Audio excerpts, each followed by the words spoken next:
Hamas और Israel के दरमियान जंग अभी चल रही है। ये 14वां दिन है। इस बीच हम आपको बताना चाहेंगे कि एक बड़ी कहावत है, लोग आमतौर पर इस्तेमाल करते हैं, जिसकी लाठी उसकी भैंस। मुसलमानों ने, उनके पास वक्त था, ताकत थी, पैसा था, सब कुछ था। उस वक्त कभी कोई ऐसे काम नहीं किए जिसका आगे चल के कोई नतीजा हासिल हो सके, कोई फ़ायदा हासिल हो सके।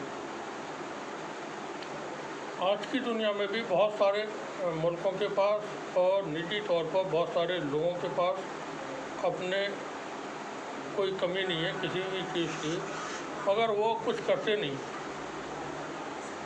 अब बाद में जो मुस्लिम सोसाइटी के लोग हैं, जो इंटेलेक्चुअल वगैरह हैं, वो लेक्चर वगैरह देते हैं और कहते हैं कि साहब मुसलमानों की बैकवर्डनेस के या मुसलमानों की तरक्की न करने के या मुसलमानों के आगे न बढ़ने के कारण हैं कि सब एजुकेशन में पीछे हैं मुसलमान। अब वो बात कह रहे होते हैं कौन, कोई एक बड़े प्रोफेसर, कोई बड़े जानकार या कोई संगठन वगैरह। और अक्सर ये वो लोग होते हैं जिनका खुद कोई कंट्रीब्यूशन किसी भी लेवल पर कम्युनिटी के लिए या सोसाइटी के लिए या किसी के लिए भी नहीं होता है। जो हम बात कर रहे हैं वो ये है कि 2019 में भारत में लोकसभा के चुनाव हो रहे थे। मुकेश अंबानी ने फेसबुक में हिस्सेदारी खरीद चुके थे। उस पीरियड का मैं आपको वाक़या बताता हूँ कि जैसे ही हम कोई खबर डालते थे जिसमें आरएसएस के ख़िलाफ़ या आरएसएस के ताल्लुक़ से कोई ऐसी खबर होती थी जो अलग होती थी, वो खबर हमारी पोस्ट जो भी पोस्ट होती थी फेसबुक से ऑटो डिलीट हो जाती थी। यूट्यूब से वीडियोस को रिमूव कर दिया जाता था। अब ये क्यों था कि फेसबुक में मुकेश अंबानी हिस्सेदारी खरीद चुके थे। अब अभी भी जब हम कोई खबर या और भी हमारे जैसे और लोग जो खबर करते होंगे तो वो उनको जानकारी है इस बात की कि उनके अकाउंट ही रिमूव कर दिए जाते हैं। ट्विटर पे हो, फेसबुक पे हो या दूसरे किसी सोशल मीडिया प्लेटफॉर्म पर वो अकाउंट ही डिलीट कर दिया था, पूरी तरह से डिसेबल कर दिया था। अब जंग चल रही है हमास और इसराइल के बीच। कौन कितना बड़ा अपराधी है, कौन कितना जिम्मेदार है, उसके भी फैसले मीडिया में बैठे हुए लोग कर रहे हैं। अब जिसके पास जो चीज़ें हैं वो उसका इस्तेमाल कर रहा है और उस तरीके से कर रहा है जो उसकी आइडियोलॉजी है। और उसको समाज से या किसी धर्म से या किसी वर्ग से कोई ताल्लुक़ नहीं है, वो अपनी अपनी आइडियोलॉजी के हिसाब से बात कर रहे हैं। हमास इस जंग में एक खलनायक है, डोंगरीला का डोंग की तरह, मोगेम्बो की तरह। और इसराइल जो एक साधु सन्यासी, एक बहुत ही तपस्वी, बहुत शरीफ, बड़ा नेक और बहुत सभ्य कैरेक्टर है।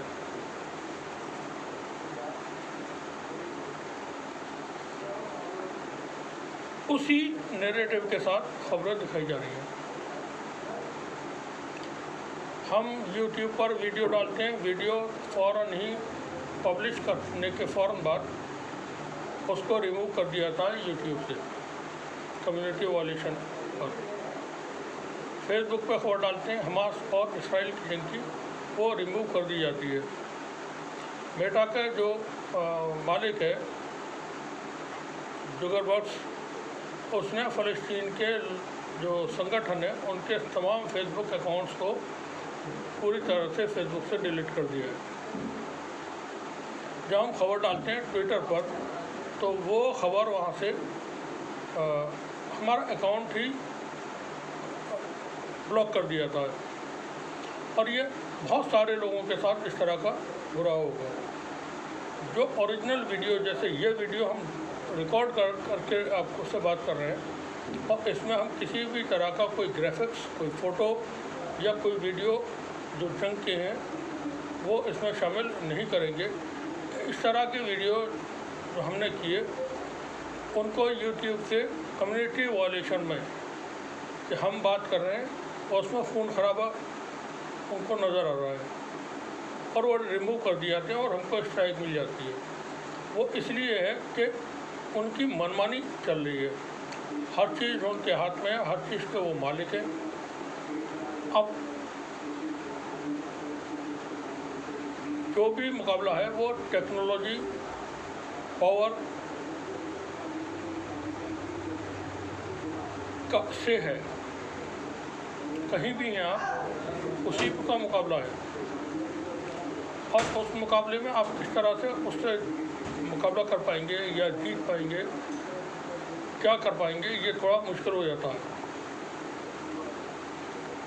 तो बात हो रही थी कि हम जब अपना रिकॉर्ड करके वीडियो डालते हैं तो वो वीडियो उसको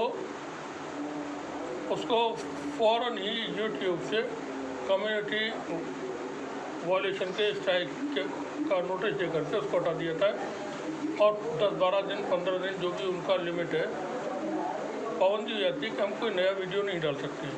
रिकॉर्डेड वीडियो जो हम आमतौर पर आपस में एक दूसरे से बात कर रहे होते हैं।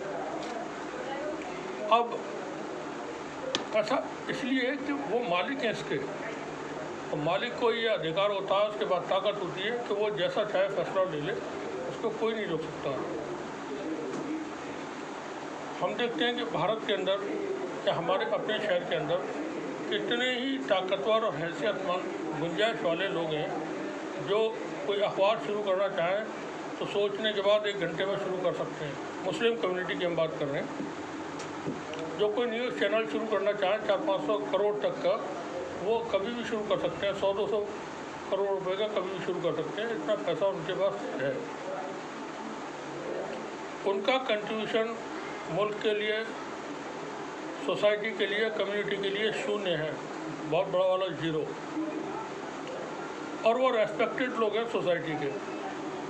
जहाँ कहीं कोई मामला होते हैं, मीटिंग्स वगैरह होती हैं, तो उनको बुलाया जाता है और उनके सम्मान किए जाते हैं। उनके सम्मान में पब्लिक को जमा किया जाता है और वो उनकी तारीफ में बड़े अच्छी बातें वो बताई जाती हैं कि साहब ये हमारे साथ बीच में हाजी फलां आए हुए हैं, हाजी नवाजी और जो भी है वो आए हुए हैं। उनका कंट्रीब्यूशन सोसाइटी के लिए 0 है और वो वहाँ आए हुए हैं। उनकी तारीफ़ें होती हैं, उनको फूल पेश किए जाते हैं, फूलों के बुके पेश किए जाते हैं, गले में फूलों के हार डाले जाते हैं और शॉल उनको पहनाई जाती है, सर पर पगड़ी बांधी जाती है। ये हमारी कम्युनिटी के लीडर हैं। अब जब ये लीडर हैं तो चूते इसलिए पड़ रहे हैं यहाँ पर सब पर। बेहैसियत लोग आपके जब लीडर हैं। अब हम बात करते हैं थोड़ा सा 2-3 खबरों की, शॉर्ट में बात करेंगे। कनाडा में जो निज्जर की हत्या के बाद भारत और कनाडा के दरमियान मामला हुए थे, उसमें भारत से अब तक कनाडा के 41 जो राजनीतिक लोग हैं उन्होंने भारत छोड़ दिया है। 2 हफ्ते पहले कनाडा ने कहा था कि दिल्ली में जो कर्मचारी हैं उनको वो वापस बुला ले। कनाडा से कहा गया था, भारत ने कहा था कि वापस बुला ले। तो अब तक 41 जो कनाडा के उच्च आयोग में भारत में मौजूद थे वो छोड़ चुके हैं। वहीं पर एक और खबर है पड़ोसी देशों से कि पाकिस्तान और चीन को लेकर है। चीन के बीजिंग में तीसरे रोड एंड बेल्ट की फोरम की बैठक हुई थी। उसमें पाकिस्तान के जो इंटरिम प्राइम मिनिस्टर है अनवरुल हक कक्कड़ और रूस के प्रेसिडेंट व्लादिमीर पुतिन के बीच अलग से एक लंबी बातचीत हुई। और हाल ही के वक्त में पाकिस्तान के प्रधानमंत्री की रूस के प्रेसिडेंट से ये तीसरी मुलाकात थी। यूक्रेन युद्ध के बाद अब चूँकि पाकिस्तान क्राइसिस में है, उसके बाद पैसा भी नहीं है, उसकी पोजीशन बहुत वीक है, तो उसको चाहिए कोई अपने मददगार। और इस वक्त रूस जो है दुनिया की सबसे ताकतवर एक सुपर पावर है। इमरान खान के वक्त में ताल्लुकात पाकिस्तान के बेहतर हो गए थे रूस से, बीच में ख़राब हुए। अब ये इंटरिम गवर्नमेंट क्या करती है पता नहीं। और इस बीच नवाज शरीफ पाकिस्तान वापस पहुंच रहे हैं। अब बात करते हैं, एक थोड़ी सी तवील एक रिपोर्ट है उसको लेकर के, और वो फिर यूक्रेन युद्ध, वो रशिया सॉरी इसराइल और हमास के युद्ध को लेकर के है। जंग का ये 13वां दिन है। यह खबर है कि गाजा के अस्पताल में जो हमला हुआ था, हमले को लेकर के अमेरिका ने इसराइल का पक्ष ले लिया है, यूरोप के देशों ने पक्ष ले लिया है, और वो साथ साथ कह रहे हैं कि नहीं साहब ये इसराइल ने नहीं किया है। और मीडिया में बात कर रहे हैं लोग, हमारे यहाँ भी भारत में भी कर रहे हैं कि इसराइल को क्या फ़ायदा होगा। तो कोई जानकारी ये और होता है फ़लस्तीन के जो संगठन है उनको क्या फ़ायदा होगा अगर वो हमला करते खुद, तो उनके पास उनकी तो जो भी हरकत थी वो एक्सपोज कर दिया थी दुनिया के सामने। इसराइल के पास एक सॉफ्टवेयर है पेगासस जिसका नाम है, 6000 करोड़ रुपए की उसकी एक यूनिट कीमत है। कितना? 6000 करोड़ रुपया। और इसराइल ने जैसे भारत ने ख़रीदे तो कई सारी यूनिट भारत ने ख़रीदे, एक यूनिट की कीमत है 6000 करोड़। सारी लेटेस्ट टेक्नोलॉजी तो इसराइल के पास है, अमेरिका के पास है, यूरोप के देशों के पास है। तो वो बता देते अब तक फ़ौरन कि साहब ये देखिए हमारे पास ये सबूत है और ये तो फ़लस्तीन के लोगों की वो काम है। चोरी सीना जोरी करेंगे और करने के बाद उसका आरोप दूसरे पर लगाएंगे कि नहीं साहब हमने नहीं मारा। गांधी जी की हत्या जिसने की थी नाथूराम गोडसे, उससे वो ठीक है, हमारा कोई ताल्लुक़ नहीं है। और नाथूराम गोडसे की फिर उसकी तारीफ़ करेंगे, तो उसके जन्मदिन मनाएंगे, उसके मंदिर बनाएंगे, लेकिन हमारा नाथूराम गोडसे से हमारा कोई ताल्लुक़ नहीं है। गांधी जी की हत्या उसने की थी, हमें कोई मतलब नहीं। अच्छा किया बुरा किया, वो मर गया, वही जाने।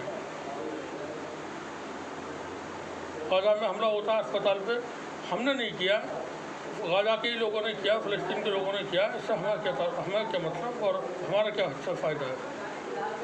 तो ये लाइन पर रहते हैं लोग, जो क्रिमिनल लोग हैं, जो हार्ड कोर क्रिमिनल हैं, बदमाश किस्म के लोग।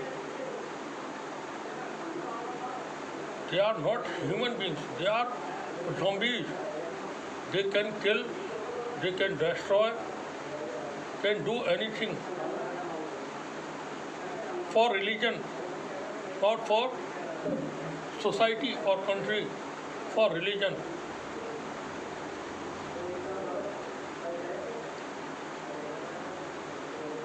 अब जिस वक्त ये हमला होने वाला था, अमेरिकी राष्ट्रपति का कार्यक्रम तय हो गया था इसराइल आने के लिए। हमला हो जाता है, हम अभी भी अपनी बात पर कायम हैं और हम बताते रहे 1300 लोगों की उस अस्पताल के हमले में मौत हुई थी। जिस दिन वारदात हुई थी, ये घटना हुई थी, उसके 2 घंटे 3 घंटे के बाद जानकारी थी 980 लोगों के कैजुअल्टीज की। मेडिकल स्टाफ के कुछ लोगों की जान बच गई उसमें, बाकी जितने भी लोग एडमिट थे या पनाह लिए हुए थे, बचे हुए थे, छिपे हुए थे, वहाँ कोई नहीं बचा, सबके सब मारे गए। एक भी घायल वहाँ पर नहीं मिला है, सब मौतें हुई हैं। बताइए था कि अस्पताल में उस वक्त तकरीबन 2300 लोग मौजूद थे, मरीज और उनके अटेंडेंट और स्टाफ और जो भी वहाँ पनाह लिए हुए थे, आतंकवादी, हमास के दहशतगर्द, मुसलमान दहशतगर्द, इस्लामिक दहशतगर्द, वो सब वहाँ ज़मीन के नीचे पर दबके मर गए।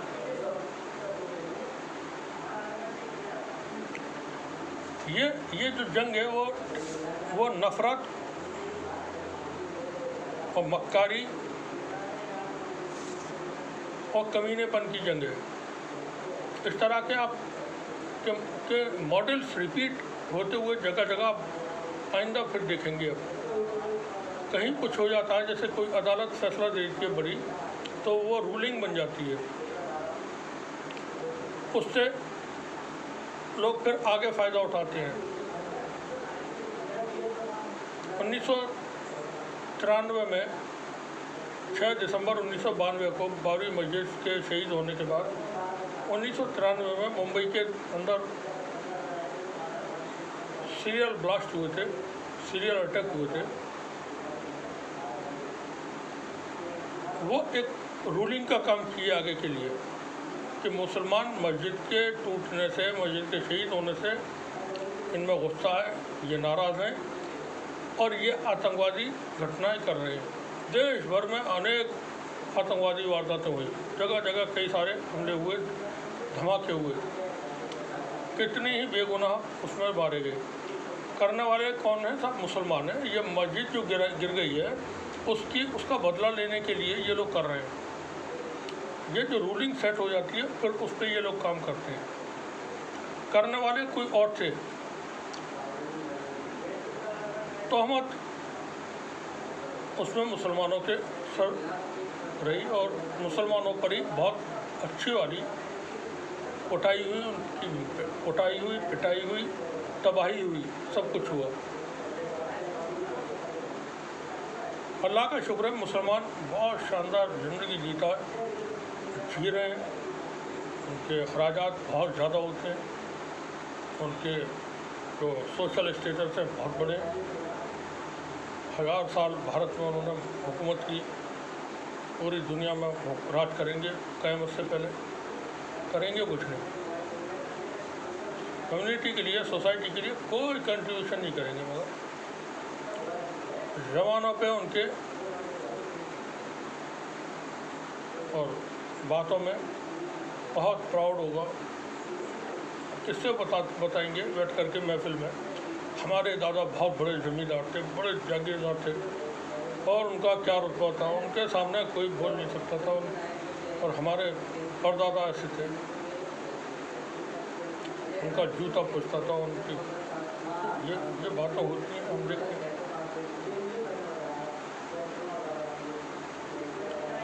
ख़याली ज़िंदगी, ख़याली मामला है क्या, उसको न समझने की कोशिश करते हैं, ना उसको कैसे बदला जाए उसमें कोई उनका योगदान होता है। वो चाहते हैं सब कुछ होता रहे, बस हम बैठे हुए मज़ा लेते रहें। कोई और हो, कोई और करे और हम बैठ करके उसकी भी तारीफ़ कर देंगे, बता देंगे सब बड़ा अच्छा है, उससे हमारे निजी ताल्लुकात, हमारी रिश्तेदारी भी है। हमारे साथ तो घुमा फिरा खेला कूदा है, हमारी गोदों में परवरिश पाई है उसने। ये जो कैरेक्टर है, इस कैरेक्टर ने वहाँ ला कर खड़ा कर दिया है कि आपके पास कुछ भी नहीं बचा अल्लाह के शुक्र से। करने वाले करते रहेंगे, आखिर तक करते रहेंगे, क़यामत तक करते रहेंगे, अपनी आखिरी सांस तक करते रहेंगे। और लोग बैठ कर के बातें करते रहेंगे, कुछ नहीं करेंगे। इससे प्रॉब्लम बढ़ती है। थोड़ा बूंद बूंद जिसको कहते हैं, सबका कुछ मिल कर के मतलब ये काम होता है, तो उससे चीज़ें बेहतर होती हैं।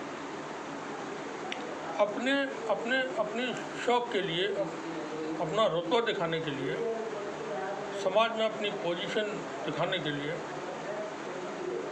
हम देखते हैं कि मुस्लिम सोसाइटी के लोग पानी की तरह पैसा बहा देते हैं, कोई फिक्र नहीं करते, उधार कर्ज ले कर के खर्च करते हैं,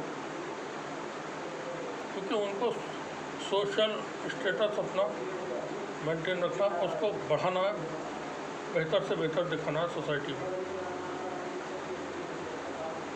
आन बान शान उनकी जो है वो नज़र आना चाहिए, बड़े ऊँचे लोग हैं, ये नज़र आना चाहिए।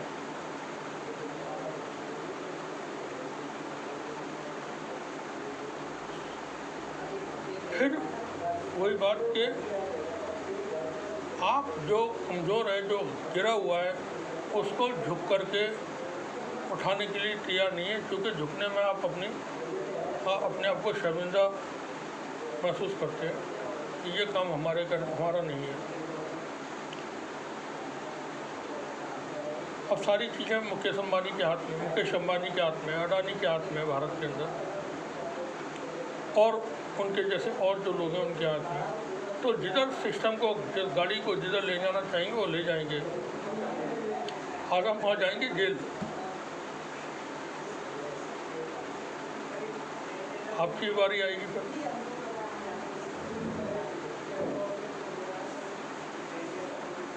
तो ये जो चीज़ें हैं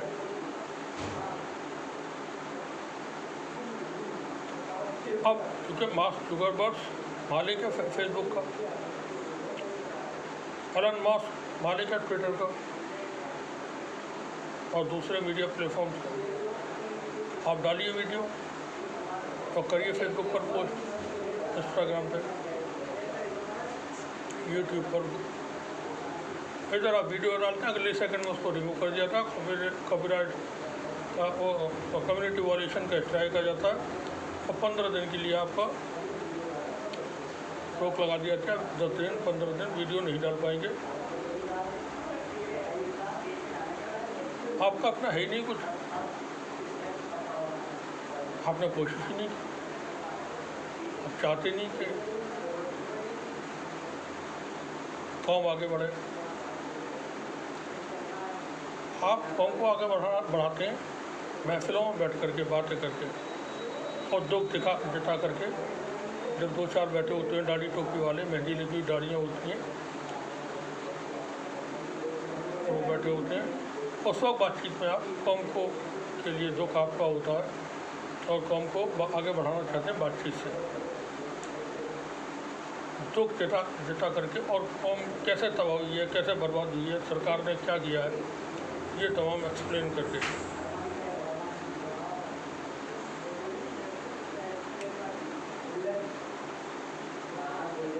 आपके पड़ोस में कोई गरीब है, आप उसके एक बच्चे का भी 1 महीने की फीस भी नहीं जमा कर सकते। उसके स्कूल का यूनिफॉर्म, उसका जूता भी आप नहीं खरीदवाने को तैयार है। और हम बहुत जल जाएंगे, यूनिवर्सिटी बनाने की हिम्मत कैसे करेंगे? आप क्या कर पाएंगे? रोक लेंगे किसी को? बने रहिए हमारे साथ, देखते रहिए टीचिंग न्यूज़। आपका बहुत बहुत शुक्रिया।